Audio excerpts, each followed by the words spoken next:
There's nothing like a good story, and I love to tell stories, and I have a special one for you today. Of course, I'm Elizabeth Omolami at Jose Feed the Hungry, and it's amazing how things fall in line, just like the pieces of a puzzle when God's involved.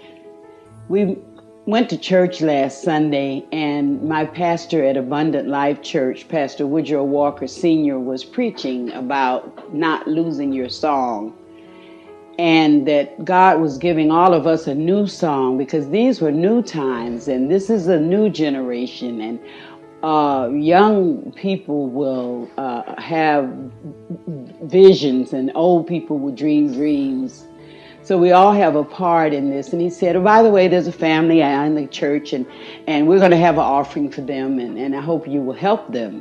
So I turned around to look, and I didn't see anybody that looked particularly needy. Of course, I see homeless people and the working poor in all different kinds of dress and all different ways to look. But after church, the assistant came up to me and said, Miss Omolami, we want you and your husband to come and meet this family. And at the same time, one of the other assistants came and got Mr. O and wanted him to go downstairs and see the new clothes closet. And at Abundant Life Church, they were so proud of the canned goods and the clothes closet, and they're reopening back up from a time of being closed. So I went to the back of the church, and this group of people was coming down the middle of the aisle, and they said, this is Miss Lakita and her family. And so one child went by. I said, hi, sweetheart. Second child, hello. Third child, hello.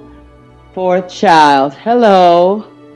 Fifth child, hello. Sixth child, hello. And then Miss Lakita. She has 6 children.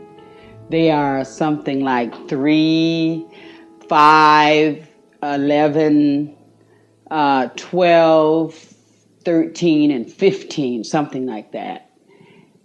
And I said, how are you? It's so nice to meet you. And a lady was there from Kroger, the manager at Kroger. And she said, I found her. I said, what do you mean you found her? I found her sleeping in her car. And someone had broken the back window of her car.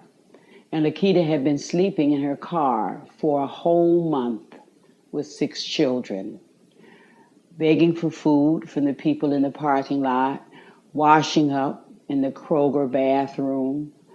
They all had on the same clothes they got to Atlanta in. She was leaving Mississippi from a terrible situation, and she just knew she had to get out. Didn't know where she was going, didn't know who she was going to, and ended up being looked over by the security guard in the parking lot.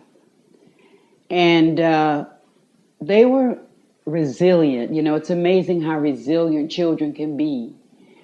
But the pastor had taken up an offering that day, and I can tell you that Woodrow Walker is a giving man, and he leaves it up to God as to what people will give.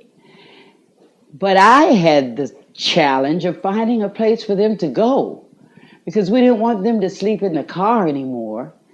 The first person I called didn't answer the phone. The second person I called didn't answer the phone. I was at my wit's end because I didn't know where to send them.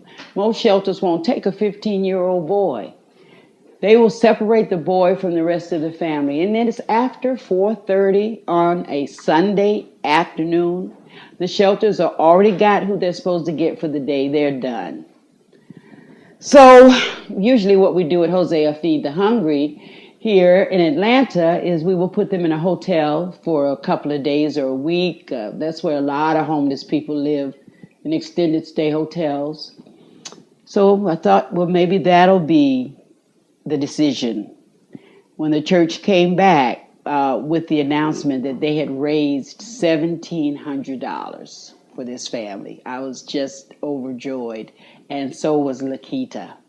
Of course, we never give the cash directly to the client, and she became a client, a guest, but we will pay for things. We will get gift cards for them.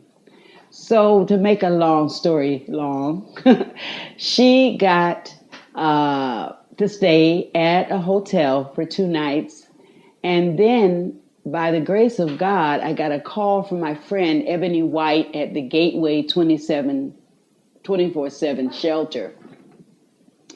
And she said, you know, that family you tried to reach me about, I got a 6-person opening at a certain place for them.